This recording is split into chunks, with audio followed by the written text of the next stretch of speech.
What's up, grinders? So in this video, I'm going to do something a little bit different. I'm not even sure if I'm going to post this video because it's not directly related to what I normally discuss on this channel. So the video I'm going to be reviewing is called Why Mainland Chinese Lack Manners, the Cause of Chinese Tourists' Uncivil Actions When Traveling. Obviously, a very controversial title now.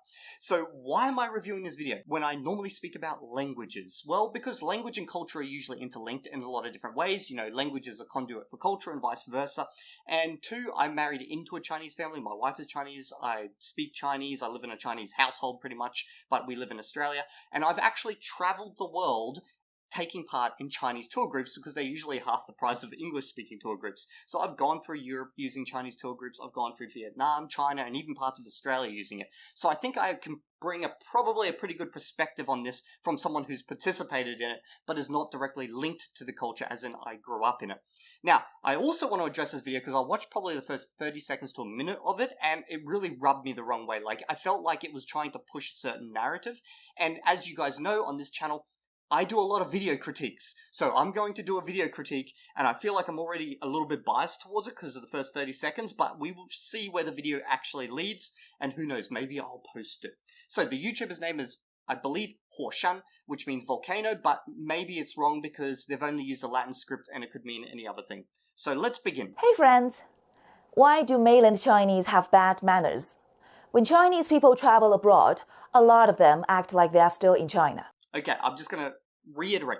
She's coming at this from a Chinese-speaking perspective. I actually don't know if she's from Taiwan or mainland China. And I'm coming at this from a perspective of someone who's deeply engaged in the culture and married into it. People in other countries are rightfully upset about Chinese tourists cutting in line, spitting on sidewalks, shouting in public. I have heard these critiques before, but I haven't just heard them for just Chinese tourists before. I've actually heard it for like a number of different groups. But let's go through each one of those. So cutting in line.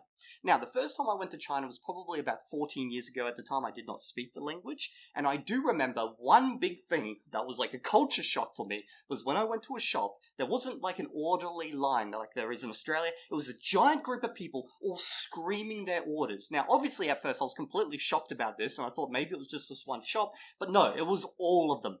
And it became quite evident quite quickly why it was that way. There'd be like 2 to 4 staff and 60 people trying to get their orders done. So obviously, people didn't want to line up. Even though in the West, you'll see outside an Apple store lines that go for like ages. Here, life is fast, things are moving fast, they wanted to get their orders done, and I feel like that's kind of more a symptom of the society itself. But funnily enough, now, because I'm literally in China right now, this is not an issue anymore. Everyone uses apps. You don't see people lining up because there's no need to. They either get their order before they get there, or they just do it on their phone and then they grab it. Like, that's it. It's all sorted, problem solved. In the few places where I have seen a line, they usually... people actually are starting to line up now. Every now and then you'll see like an old person try to cut into the line and I'll tell them off, my wife will tell them off, or someone else in the line will, or even the staff will tell them off now. So I don't actually see this as an issue anymore, at least in all the places I've gone in China. And I've gone to like Northeast and Southwest, so Chongqing, Shandong, Beijing, like I haven't seen this as an issue anymore. The next one she mentioned was spitting. Okay. In China, still super common. People will spit on the street all the time. But it does seem to be a generational thing. So you'll see it among like the elderly, so say people above 50, maybe even above 40. They will do it, mainly men. I don't see women do it so much type of thing. But the younger generations, I don't see them doing this anymore. And I feel like this is a symptom of basically when the society itself rapidly urbanized. You had all these country people come in and they're still bringing their country habits. And I'm going to give a great example of this. In Australia, okay, in the big cities, people don't spit on the streets. But you do see it every now and then. But once you go to the small towns, and I'm talking real small towns in the countryside, you see it all the time. Super common. Anyone my age or above, you will see them spitting on the street. And I know it's disgusting. I'm not justifying it. But what I am saying is that I feel like this is a very common symptom of like a country that's urbanized quite rapidly, or people coming from the countryside going into the city. Now, I want to add one last thing to that. I've taken part in a lot of tour groups with Chinese people, probably like 15 or more plus. I've actually never seen them do this, like overseas Chinese. And the reason I think I've never seen them do this is because the people can generally afford to travel overseas, because this is a big cost for them. They don't do it because they come from this part of the society which is usually quite well off and therefore have been educated about these types of manners and stuff and don't do it. Like, I've never seen it. I'm not saying it hasn't happened, but I haven't seen it. literally vandalizing like they own the place. Again, I've never seen them vandalizing. I know it's happened. I remember reading an article ages ago from Egypt where some Chinese woman, I believe it was, vandalized like an ancient artifact type of thing. But us Westerners are no better at this. Like, we've literally got Johnny Somali right now in South Korea, just come from Tokyo, doing all this type of stuff. I'm so glad that guy's American and not Australian. Some viewers warned me that I shouldn't talk smack about my people. Hey, I don't have tribal mindset. Tribal mindset, for example, in my mother's eyes, as long as it's her side of the family, they're always in the right. Whatever they do is considered moral correct. That's really strange, because, like, I live with my in-laws and have done for more than 10 years, and they definitely don't have that mentality. Now, I can't talk to the majority of Chinese families, but the ones that, obviously the one I'm part of, and then, like, my wife's friends' families, which I've gone and hung out with quite a bit, I've never seen this type of mentality where we're always right type of thing. I don't have that. I actually hate that kind of tribal mindset. It is what it is. Let's just be honest. If anyone calls me a traitor, you just proved you are weak. You don't have the courage to face some facts. Calling them a traitor? I've never heard a Chinese person call another person traitor, ever. And definitely not, like, tourists. Like, is this more just about general Chinese people or tourists? Okay, let's forget about tourists for a minute, because this is not something I've seen among tourists at all. And let's talk about, like, the general, perceiving others as being traitors type of thing. So within Chinese society, years ago, what did happen every now and then is my wife would get like angry messages from Chinese guys who would ask her, why did she marry a white guy? Was Chinese guys not good enough for her type of thing?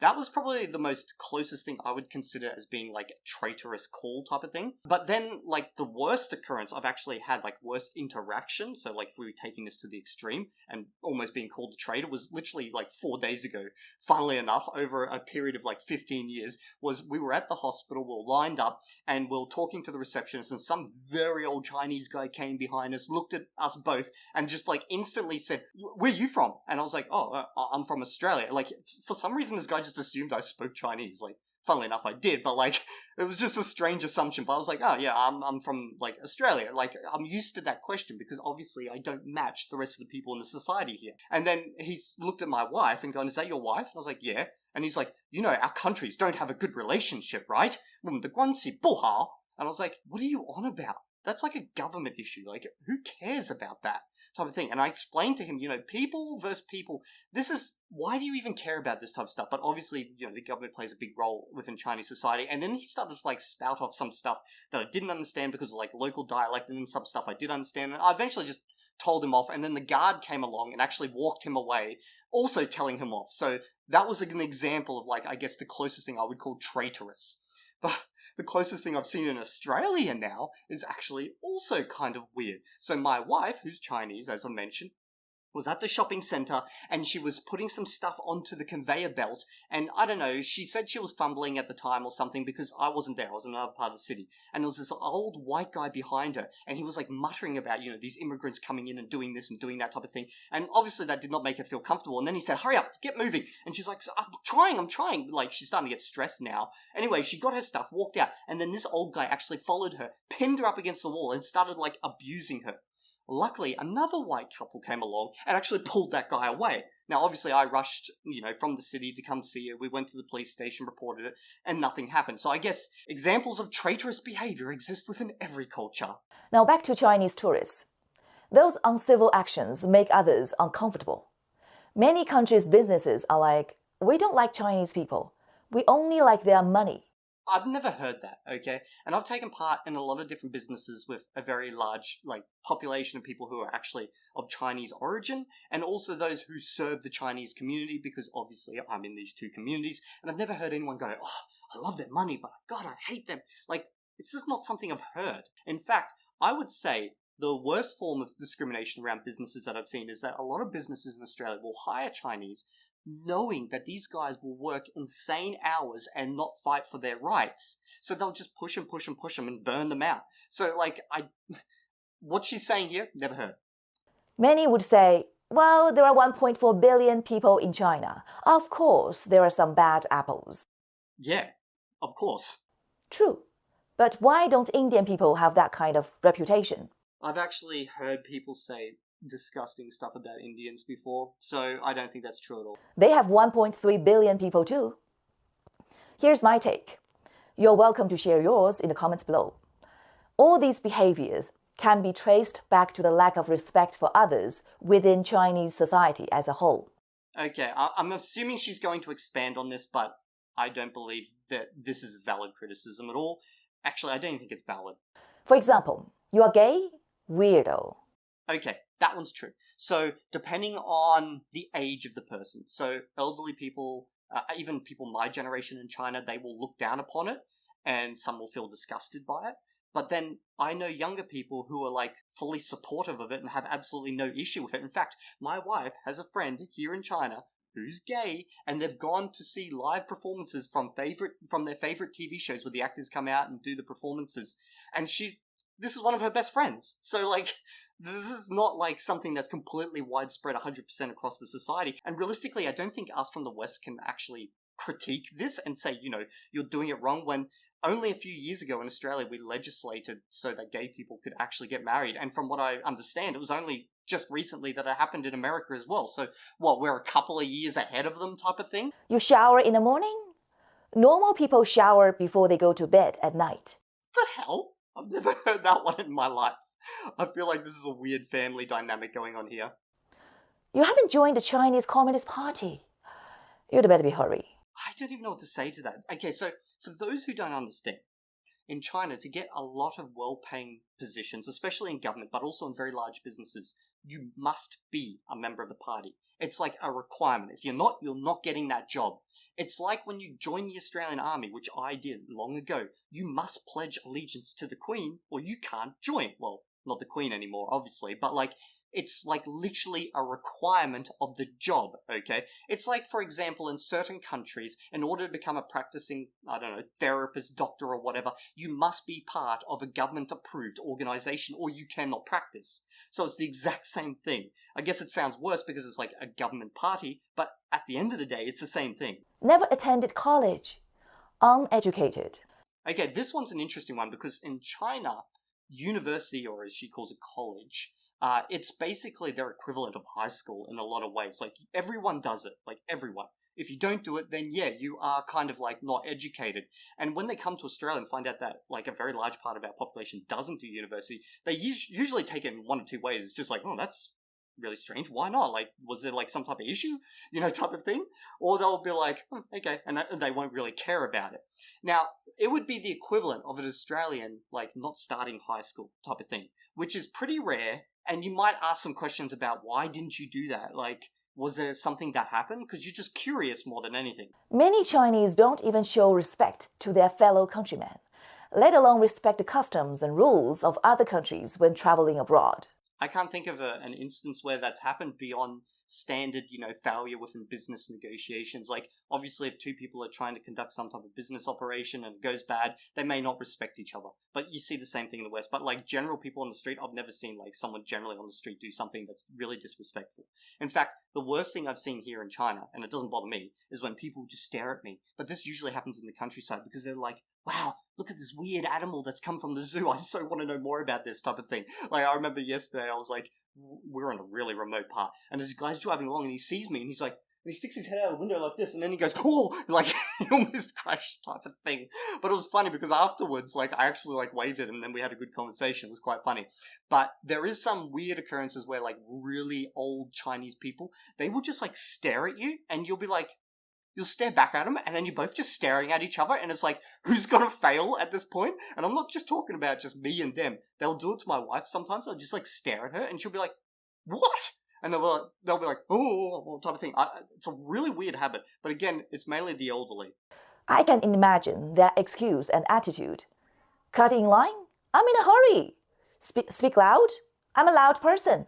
Okay, the speak loud one, this was very interesting for me before I learned Chinese, because I'd hear my in-laws, my wife speaking, I thought they were always fighting. In fact, I'm pretty sure, I don't know if this is true, but I'm almost pretty sure that tonal languages are just like slightly higher in the decibel, whatever index you call it or whatever, because they're just spoken louder. Like, I noticed this among Chinese, and I noticed this also among the Vietnamese, that the language seems to be just higher than other languages. And I think it's got something to do with tonal languages overall. Naturally.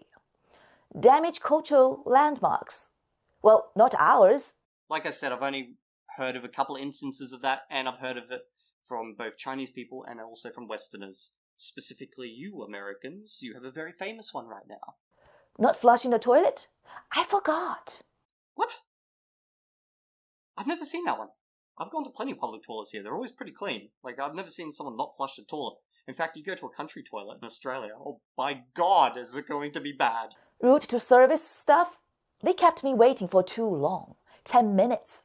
Okay, this one I haven't quite seen, but I could believe it happening, mainly because here in China, everything's instant. You order, you get. It's like, it's in your hand straight away. So it's like the TikTok generation of like service, okay? Because like, they don't have to wait for anything. Now I can imagine someone coming to Australia, sitting down in an Australian restaurant and ordering, and then wondering where the hell their food is in 40 minutes, getting really annoyed, because part of our culture is like, it's just accept it. Like, food takes a long time to get to your table. If it gets there in under like 30 minutes, you start wondering if they actually cooked it or if it's someone else's meal, because it's just so strange for us. But here, it's weird. Like, I've gone up, ordered, looked down at my phone, and looked up, and they've given it to me, and I'm like, but when did you do this? type of thing. From my experience with Chinese people, including my family and relatives, I know how difficult it is to improve basic social manners. For example, my mom, she once went to a neighbor's house, said condescendingly, "The air is so stuffy. Have you ever opened the window?" I feel like your mum's just an ass, to be honest. You know, this reminds me of my time when I was in the military, and part of like the whole military lifestyle is like insane levels of cleanliness. So every now and then you'll be in like your military barracks room and you'll have a spot inspection from your sergeant. He'll just rock up with a white glove on his hand and just walk into your room. You'll be like, oh God, here it goes. And then he'll run this across the windowsill, look at it and go, what is this? Type of thing. And then you'll be like, ah, and you'll like live in this constant fear of like dust type of thing. So maybe she comes from a military family. At my cousin's house, she asked, "When was the last time you dusted your TV stand?" Oh my God, it literally is. 10 years ago? At home, she was constantly mad at my dad. "I'm sick of your ugly face." This one's funny because at least in my family, it's kind of true. So my mother-in-law will get mad at my father-in-law for so many reasons, but to be honest, I get mad at him because the guy, oh God, I can't even express in words, but she will say, "I'm so sick of your ugly face," and then obviously mother, daughter, you know, like my wife, every now and then she'll say to me, "I'm so sick of your ugly face," and I'll look back at her and I'll go, "I'm so sick of your dish face." She complained about my cooking and housekeeping skills at my house. Yeah, your mum's just an ass, okay? Like, I've met Western mothers who are exactly like this as well. She doesn't recognize everybody is unique with their own strengths and weaknesses. This is totally not a Chinese thing. I'm almost positive in the comments section people are going to start talking about their own parents doing the exact same things. In schools, Chinese teachers don't teach courtesy, compassion, empathy. Nope. You know, funny thing is, they didn't teach that when I went to school either, here in Australia. Maybe they do in the newer generation, I don't know. But when I went to school, the teachers were pretty much just happy as long as no one murdered each other in the classroom while they were present. So I remember, like, strictly in class, like, kids would be punching other kids. Like, for example, I know one kid who kept hitting another kid with a ruler, and then that kid grabbed a protractor and stabbed him in the shoulder, and he was screaming in pain, going, "Ah!" And the teacher turned around and went, "Hey, stop that!" And then went back to teaching. Like, just totally ignored the fact that it was a protractor sticking out of this kid's shoulder. They finally got sick of all the screaming and stuff, and they sent this kid off to the med center. But, like, there was always someone in the med center for, like, some type of injury. Kids were putting kids' heads through windows. I had to push a kid into a urinal because, like, it was the only way to make him stop bullying me type of thing. It was so common. So courtesy was definitely not something we were taught. Teachers don't say, respect everyone, no matter who they are. No, respect is like VIP seating. It's reserved for straight A students. I've spoken with my wife about when she went to school. Obviously, I was not there. I can't, like, say for sure what way or another it went. But, like, teachers were basically, in her school, they were like this. If you're a good student, you got respect, you got help. If you're a bad student, you got blasted, and occasionally you got the ruler type of thing. But you know the funny thing is, I actually got the ruler when I went to school, and like, I got it slapped over my hands multiple times, and when I finished school, I found out that actually, like, this is years later, that it was completely illegal. I was like, hey, that's not fair type of thing. But like, yeah, this is one of those things where you need to earn it within schools here. If your grades are low, you will getting roasted in front of the whole class. Yeah, because the thinking here is that, and I know this is not acceptable in the West, is that sometimes you're gonna blast the kid to make the kid feel embarrassed so he'll actually do his work. And we totally don't do this in schools here in Australia, I know nowadays. But sometimes, and I'm gonna be honest, I feel like it needs to happen. Because there are some kids that just keep getting worse and worse and worse, and no one punishes them. The parents don't do it, the teachers don't do it. And eventually what happens is they finish school, the local police know about these kids. They've literally got a list of like issues they've got with this kid. And they just wait for him to hit 18. And as soon as he hits 18, boom, he's arrested for something. Boom, he's off to jail. And then that's it. That's game over. Like so common in country towns. So maybe every now and then someone needs to get blasted when they're still young. And the Chinese education system is not about raising good people, decent human beings. It's about raising straight-A robots. Yeah, this is basically a result of the factory system that they've got going here. So you'll have like one teacher and like 60 students. Like when I went to school, you'd have like one teacher, 12, 30 students type of thing. I think there's like even 80, 100 students in some classes. So obviously they can't do like the individual approach per student. Their big dream isn't, my kid is a kind person. No. It's my kid is going to crush that test and get into Beijing University. And I'm actually starting to see this now happening in Sydney, Australia. It might be because it's being imported by the massive amount of Chinese that have moved to Sydney, Australia, but it is something that's definitely happening in Australia as well, where they're starting to focus more and more on making sure that their kids get into like the private schools or into... what do they call them? I forget the name. There's like schools where like the elite kids basically go, but they're also public schools and you got to pass tests to get into those schools. Now, I know this is happening in China because obviously if you don't have a career, you don't have a good job, you're not getting food. You're going to starve. That's it. You're in trouble type of thing. In Australia, it's less stressful because if you fail at life, basically there's always like our welfare system that will support you no matter what. So you have a way to survive. What's empathy going to do? Get my son a scholarship? Having lived abroad for many years, I've learned to respect others, to be mindful of their feelings and avoid causing unnecessary trouble. Okay, based on most of this so far, I feel like she just grew up in a really bad Chinese family, equivalent to the types of families of my friends when I was growing up and I joined the army. So in the Australian military, the majority of people who join the Australian military, they don't do it for loyalty to the country or because of this or that. There's like literally two reasons. One, because they're trying to get out of a shitty life situation, as in like they've got no future, no job, no nothing, so they join the military. Or two, they come from broken families. So the amount of broken Australian families that sound exactly like that type of upbringing, like, for me, it's the norm type of thing among people that I know. Okay, so I feel like she just had a really bad upbringing in a lot of ways. Some of her critiques have been justified, but the vast majorities haven't been justified, and actually, there's been very little talking about Chinese tourists. Unfortunately, in China, respect isn't a priority.